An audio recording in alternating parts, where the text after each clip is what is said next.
Welcome to Points of Interest, another segment with your co-host Demetrius and Joey Traina. Yeah, good to see you guys. Thanks for watching on this great January, was it 25th? 25th. 25th. Right. We've got a lot to cover today. Closing out January here. We're gonna talk about the primaries a little bit, then we're gonna get right into the State of the Union address that hopefully everybody caught last night. But if you didn't, try to catch it online. Right. So what do we have on the primaries? Well, let's do a quick recap. Yeah, really. For the South Carolina primary. A lot has happened. Right, where Gingrich beat Romney pretty handily, Joey, 41 to 26%. Yeah. And so, that was pretty. And I give you that because we talked maybe 2 weeks before, and I was from what I had heard from the party, from the Republican Party of South Carolina, that Romney was strong, and that was going to be their go-to. But a lot of things happened in the media. Romney's not strong in the South. I knew that Newt was going to win. I did not think it would be by that big of a margin. Right. I mean, that was a lot of people turned over there. You know, Gingrich won on the electability issue. He won on the most conservative issue.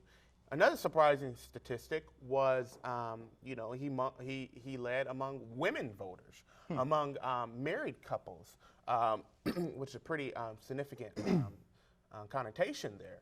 And traditionally, whoever wins South Carolina usually goes on to be the nominee for that party as well. So new prediction, it's Gingrich. Well, Romney's done. If Romney had that much money and couldn't pull it off, he won by, just really insignificant numbers. So you're saying Romney's done? I think Romney's. They've been fighting for this anyone but Romney for so long, right? And I think they found the one that they want to go for, who's not Romney. Well, and they're comfortable with him. He's seasoned. They think that he can do well against Obama. The polls show otherwise, and personally, I'd love to see it. I want to see Gingrich back up there doing his stuff, because he's been putting on such a great show for his base that it's really energizing our base. And I'm just, I'd love to see it. I'm going to disagree with you on that front because what are you going to disagree? The Democrats. You don't think that we're terrified of Newt Gingrich? The Democrat machine is still attacking Romney. I still think that there is this perceived notion that Mitt Romney could still pull it out. Now, we have the Florida primary approaching us. There are 50 states. There's only been 3 primaries. Right. You have 47 more primaries to go. The race is more fluid. The race is more open. Mitt Romney has more money at this point than Newt Gingrich. I think right now there probably is no clear front runner. Maybe I would give the edge to Newt Gingrich coming off his win in South Carolina, and he's up in a few of the polls. The widest margin of victory we've seen in right. some time. Well, because it's different demographics in South Carolina than there are in New Hampshire. Yeah. When you come to South Carolina, you have more traditional conservative Republicans voting. Well, we need to know what the red states are going to vote for. Right. And Hampshire and Iowa, not the reddest of states, but we need to know Iowa's where. kind of like a purple state. Right, and we need to know who the red states are going to vote for. South Carolina being a great indication of who that's going to be with that margin. Florida's going to be different. You have transplants in Florida. You have a huge. It's largely older, whiter. And you have a huge Cuban American population. And white Cubans and and Latinos. I'm sorry, what was I saying? Older, whiter, and Catholic and evangelical, but it's the evangelical base is not as It's not as heavy as in South Carolina. You have a lot of moderates too, which could favor Mitt Romney. Now, if Gingrich wins Florida, I'd say whoever wins Florida is not going to be South Carolina results. If Gingrich wins Florida, he has a lot of momentum heading into Super Tuesday. But that does not mean he's just going to go ahead and start winning states. I still think Romney's going to win some states. It also comes down to who has the most delegates. Romney's in it for the long haul. Romney's not going to go anywhere. Right, of course. So, but that's what I'm thinking. People look at Gingrich as this. Gingrich is it. The Republican base look at Gingrich as he's the one, he's a fighter. Right. He can take on Obama. He can do very well in debates. Yeah. People look at Romney as someone who can get moderates someone who could get independents, kind of that Reagan Democrats scenario. They don't really like Romney, but they think he's electable, which we've been hearing this argument for the whole year. Well, and now he's losing that electability and the favorability that Gingrich is soaking up. And I think, and Gingrich, I mean, Romney's not playing to the base at all, not enough. And he's maybe, got some rhetoric, but that's about it. Gingrich is playing to the base in every category. I mean, the guy went to. Actually, Romney is playing to the base. Let me tell you why. Conservatives don't like Romney.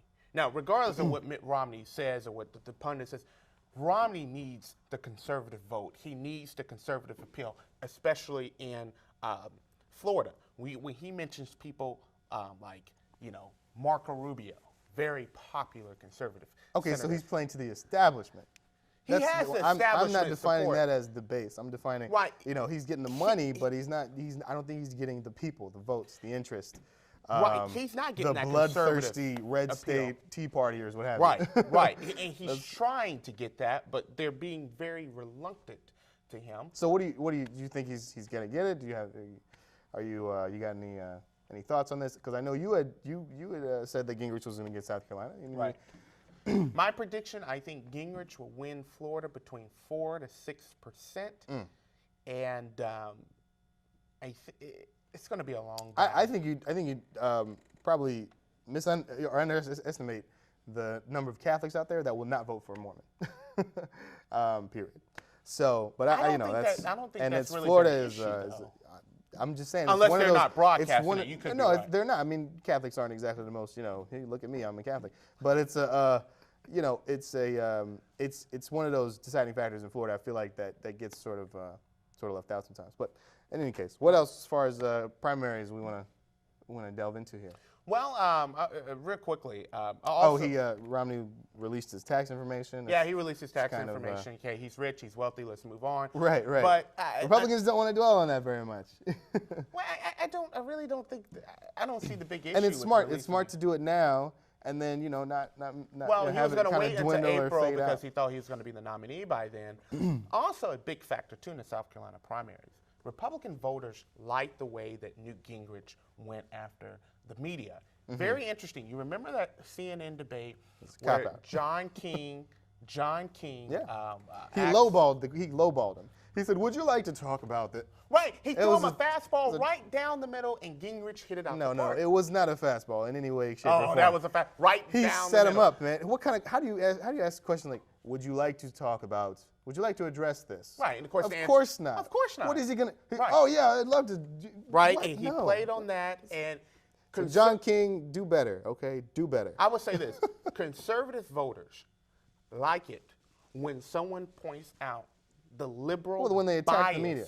By the media. No, it's not liberal. Well, that's a show for itself. Look at you. How are you? That's a show for itself. No, that's a cop-out, man. You are a part of the media as much as anyone that I've ever met, okay? When ABC was asking questions about good media. No. When they was asking the candidates about the Terry Schiavo case. They were asking questions. That's their job. It's irrelevant. If the media can't answer questions, then you to have a problem with the First Amendment, sir. Oh my goodness. You don't have a problem with the media. I did not say they cannot Look, answer good media questions. is how we figured. It's how we found out about Nixon. It's good media is what John Adams and his family put together when we were coming through the revolution. Okay. Good media is what is how we find out about things. So let me and get if this you're straight. against media, if that's your cop-out, when you yourself are a part of a That's radio not what I- program, that's not this what I said. program. I did not say I was against media. You will be moving onward and upward in media. Then how in the world? Okay, are you going to sit It's here the and say oldest there's trick in not the a book, media man. bias? I There's not don't a like the media. bias. If you don't like the question, you can just attack the questioner. Okay. Well, I'm saying he Look, pointed out. if you want to attack the issue, if you don't want to answer the question, and it showed in the poll. Just say that. He pointed out the liberal bias that the media has. I did not say I don't like. It's a fantasy. It's a fantasy. Yes. The media covered up. The media covered up John Edwards' affair for the longest time. Okay. Covered it up. Yes, they covered it up until the National Esquire actually broke the story forward. So you're saying National Esquire is not media or it is conservative? I'm talking about the mainstream media. Okay. Terry Schiavo, that question would have never been asked. You're talking about conspiracy. That question would have never been asked in a Democrat debate. Terry Schiavo has nothing to do with jobs. It has nothing to do with the economy. It has nothing to do with unemployment. Okay, if you really want to dig up John Kerry from way back when, that isn't so much a cover-up as it is an ongoing investigation. And as things broke, we found out about him. I don't understand what you're. Newt Gingrich. This is nothing new. This isn't even anything new. This is widely known. This is, I mean, the specifics broke that led to that question. Right, it's already out there, which is another thing that voters So say, how is that liberal media? You're saying that by him asking that question, it was an indication of liberal media. It was a question of news of the day. I am talking about not just that debate. I am talking about how the liberal right. media always You will fabricate this argument about liberal media whenever someone asks conservatives a question that they don't like or aren't prepared to answer, can't defend. They do not ask the same questions to Democrats you know what? They do Republicans. Republicans, they need to be dirtier, is what you're saying. I'm sorry. And liberals and Democrats need to be more shady and have more controversy to dig up, is what you're saying. That's not what I'm. I wish it existed too. Then we could really see, that we're all just as dirty as the other. Wow. But hey. The mainstream media, of course, they was in the tank for Barack Obama during the 2008 season. So Newsweek is not mainstream. MSNBC, CNN, ABC. Fox News is not mainstream. Yes, they are mainstream. Goodness. The Augusta Chronicle is not mainstream. Hold on. if you're going to sit here and think that there's no bias. I didn't say there is bias in just about everything. But you can't say the media at large is a liberal bias institution. Because the media at large isn't an institution in and of itself. There's network media. There is so there's corporate media. There's print, there's radio. Look, I can go on AM radio right now and I cannot find a single liberal station, but I can find 3 or 4 conservative ones all day long. Alan Combs does not have a station. He does not have a all day long thing. I'd have to go on to, I'd have to pay a subscription for Sirius or XM if I wanted to listen to Air America or something. They are by no means mainstream. Okay, and I don't even listen to them. Okay, liberals don't depend on media. Okay, we don't depend on liberal media. Okay, it's not. We don't need that to back up our ideals or whatever. Okay, we don't, and we're not fear-based. There's psychology behind the way conservative minds work, and fear-based media works wonders on them. Which is why you've got the Rush Limbaughs. Which is why you've got the all-day 24-hour news networks that are. What do you mean by fear? How do they invoke? I'll post up the studies on there that prove the way that the conservative mind works. No fear, it's just fear in general. Because I'm a conservative and I don't. And you are freaking out all the time. You are so scared, man. You are scared of Obama. You're scared of the left. You're scared of liberals. You're scared of progressives. You're scared of environmentalists. You're scared of people who want health care. No. You're scared of people who want to pay to help poor people in this country. You're not going to put words in my mouth. I am not afraid of Obama. Okay. You're afraid of his policies, okay, whatever. I have a disdain for his policies. Yes. That does not mean I fear him. Oh, you don't fear him. And if we tell people to be aware, to be educated, or be informed, right. that's not. Then they need to get good media. They need to get good media of all stripes and stripes, which is what we have. That's not a matter of fact, you're in the media too, man. Yes, I am a media. Thank goodness. Thank goodness. We're good media. This is considered part of the media. I'll admit. Okay, yeah, absolutely. Well, let's get on to the. But even our show, do you consider our show to be a liberal show? Is this a liberal? Is this a part of the mainstream liberal media? You are a liberal. I am a conservative. Absolutely. So you know what you get when you get from me. Right. Of course. We don't. But I'm not trying to scare anybody. We don't try to hide it. Right. That's my point. And I don't think we don't try to hide it. And you don't try to scare people, Joey? Okay. No, that's not my thing. I try to inform people. I try to give people information. Okay. I'm sure that's what you think you do. Well, why don't we inform people of this? Let's get to this State of the Union. And I was like there. I couldn't find any paper. I just ripped off my calendar and started writing on the back here. Major thing in the State of the Union last night, President Obama brought up tax reforms, much needed tax reforms to, as he said, level the playing field. And you take issue with that, or what level the playing field means. So go ahead. I mean, he proposed, these actually driving down rates on these capital gains, enticing through tax reform businesses from overseas to come here, hiring. But leveling the playing field. And so you take issue with that. What is your because when I hear Barack Obama say leveling the playing field, and you hear do you think the field needs leveling? Let me finish. And talking about being fair. I see it as more of this class warfare argument. Oh. And you talking about Hold on. How long did it take? It took like 2 minutes. Then we got into fear again. Go ahead. No, this is what it is, Joy. Class warfare that you guys started. You're talking about leveling the playing field, where, of course, you take from, those who are wealthy, you take from those who are successful, okay, and, you try to. Because their field is much greener, better lines, they have better cleats, better gear. And whenever the coin's flipped, it always goes in their favor. Yeah, so we level the playing field, and we go on the other side of the field. You rob from Peter to pay Paul. You take from the makers and you give it to the takers. I think you used that analogy that's the wrong what it way. is. Okay. That's in reference to loans. And listen, let me tell you something, Joe. I would like to see the playing field even out. But but it starts with our tax code, as it is right now. It's too complicated. Okay. I would like to see a flat tax proposed. Oh, that's not going to level the playing field. How's that going to level the playing field? Well, I think it will if everybody pays the same flat amount of taxes, right there. And I mean, no. What that's going to do is with your playing field analogy. What that's going to do is say that both teams have to pay X amount for their gear. Okay, but if you're on the team that's making a lot of money, and this is what you're paying for your gear, you're going to have much more money to get better gear. Whereas the other side is going to pay X amount to get gear, and that gear is going to be much lower in quality. What's your definition of it's going to be hand-me-down. It's going to be used or whatever. Well, it's basic, man. What we have right now is we have two teams, and I love using football analogy because people get it. People understand it. People watch the game. That doesn't like football, though. It's not that I don't like football. Football is great. I love football. I played the game. The game is great. There's nothing wrong with the game. What I have a problem is with the exaltation of people, of players, of people that really either lack moral character or it's not of their interest, and we we so go exalt. out and say you don't like Tim Tebow. I'm not even talking about Tim Tebow. Hey, I'm joking. No, what I'm saying, yeah, that's funny. No, what I don't like is when teachers, police officers, firemen, physicians, nurses are at the will of budget cuts, but players, managers, owners are not. And so we accept, we go with the fact that they're going to make the wealth of nations, while people who do real jobs and contribute to the society are just at will. So why don't we this is modern. Right. This so is we're modern. talking about These are modern. These are modern gladiator games. Okay. All right. We're talking about we put a bunch of guys. We throw them at each other. And meanwhile, beer and Nike and all these other big companies soak up the profits. So why don't we while we enjoy these guys going Why at don't each we other. take these athletes who make an absurd amount of money?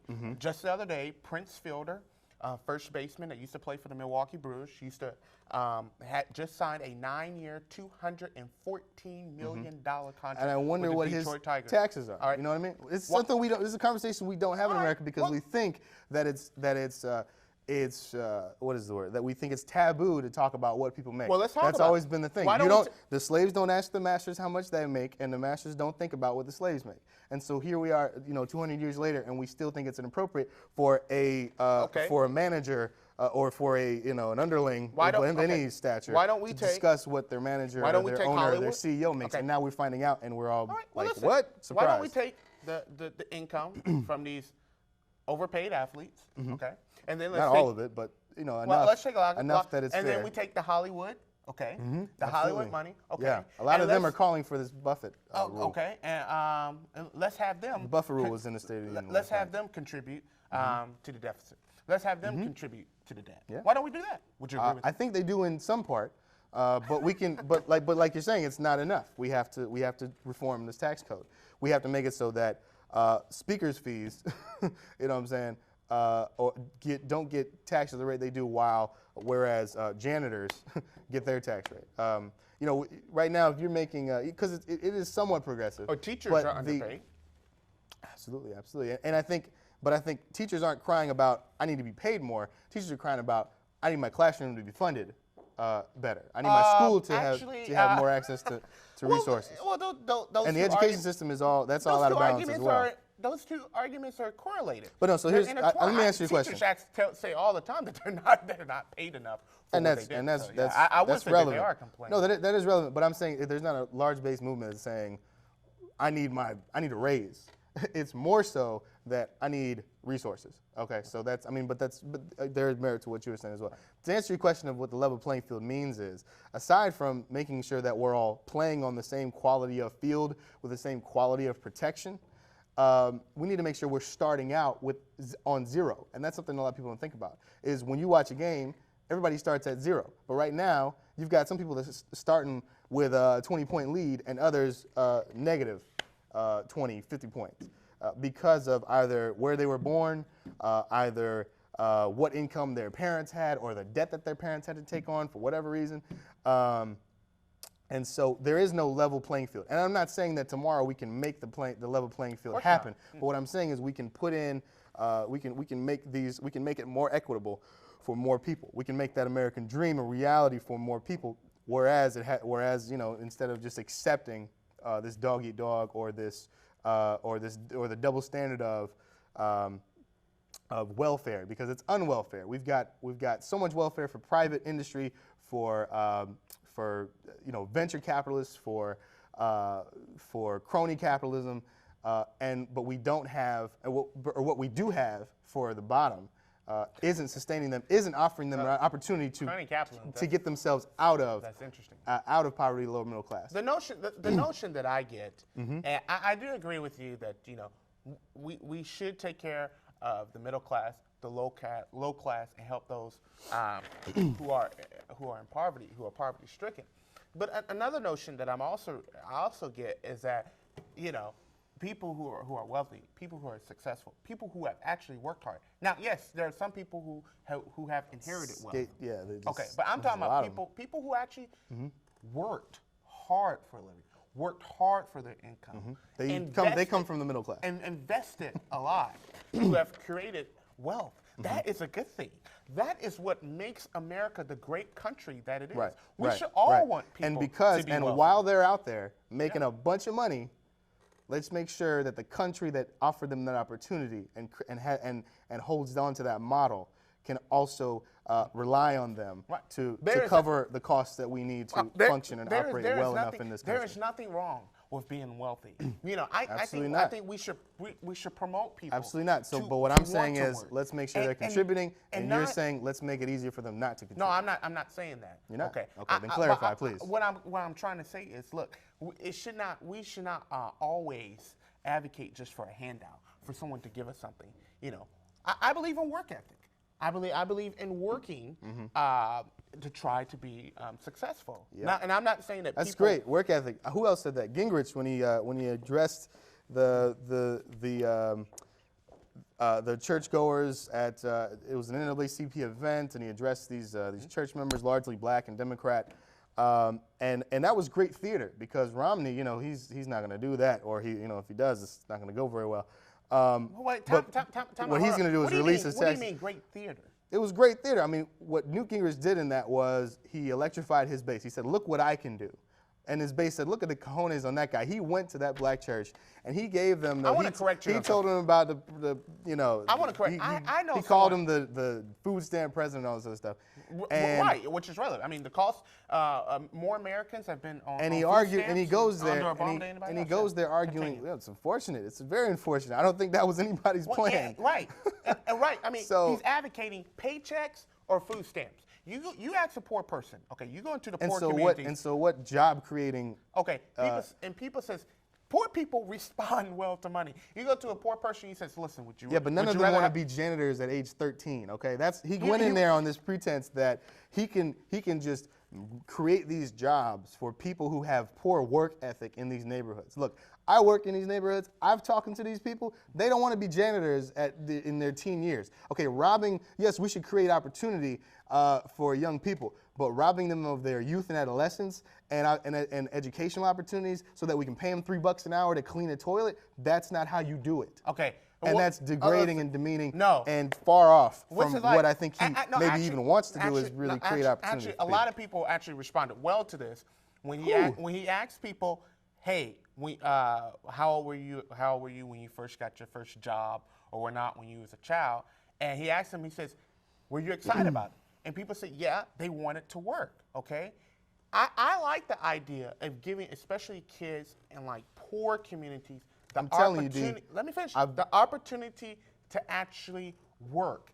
Poor people respond well to money. Poor people respond well to having a paycheck. And it helps at a young age to develop a work ethic in the years to come. But Newt Gingrich's model was for a janitor making $12 an hour. Let's take away his job. Instead, let's get 4 kids in there doing that job for $3 an hour. That way it doesn't cost us any more money, the taxpayers, but they get some money. No, sir. $3 an hour for cleaning a school, a building, what have you, is not gainful employment, which is what this country needs. This country needs green jobs. This country needs progress. This country needs our soldiers that are returning to manifest that labor, that market for real good work that's going to get us off of oil, that's going to bring us into a tech economy, okay?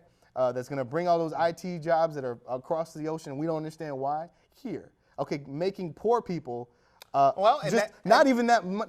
Yes, they respond well to money, but all that does is. But that's not a. Look, that even sounds dirty, man. Look, who doesn't respond well to getting money? Well, okay, but when they understand that you're going to have to work for $3 an hour for maybe 2 or 3 hours a day, and derail any other opportunity that you might have is not the way to do it. It's very simple. Getting people off of government 99 weeks unemployment and providing them with a work. Why can't we do that? Look, the reason people are on food stamps is because jobs either aren't available or aren't cutting the cost of what they need to do. We know that jobs aren't available. We're trying to provide incentives for people to go out there. And you think $3 an hour is going to cut it? I didn't say that. And Newt Gingrich is saying that if these young people can start making money and bringing income into the family, that's going to into their home. That's going to be a good thing. I'm sorry, man. $3 an hour cleaning is not going to do it, especially when you should be at that age focusing on your education and where you're going to be in 10 years. Not what mess you got to clean up today. He's not talking about working full time. Okay, and that's what I said. I didn't say he was talking about full. Okay, and a lot of but he proposed that in a way as a method of, and you're supporting it as a way of getting people gainfully employed, having increasing income, and improving work ethic. Giving people incentives to work. Work ethic is something you work on when you're learning in school, when you have apprenticeships, so we just continue to go when you by have on-the-job experience. We go by with the But status if the job quo that he's saying that poor people should have is clean people's toilets, he's not offering any other opportunities. If he would have said we can get these people learning how to weld or learning how to do IT or learning, then maybe I would have more to work with there. But it was his argument that we should get kids to do the work of janitors. I wish we had more time to go into this, but I actually know someone who actually was a personal aide of Newt Gingrich, who worked with Newt Gingrich when he did his American Solutions program, which actually was a program out to provide people to get jobs in poor communities. And how do we do that? In urban education, communities. right? Yeah, of course, through education. Apprenticeship reform, opportunities. Right? And while you're on government assistance, also to have a job training program, which instead of just receiving benefits from the government. That's something that Democrats and progressives would love to see. But that but you know what they say to that? That's bigger government. That's more programs. That's more government. That's more bureaucracy. And you've said it yourself. So for that idea to come from Gingrich, fantastic, love it. But if it's honed to really actually benefit young people in depressed areas, then let's go for it. But if it's just to make it less costly for taxpayers and get more output from poor people, then it's a scam. It's a racket. I'm sorry. No, it's not a scam. But we've run out of time. Thank you for tuning in to Points of Interest. Lively discussion here. Wednesday and Friday nights at 10:30, Comcast Channel 4.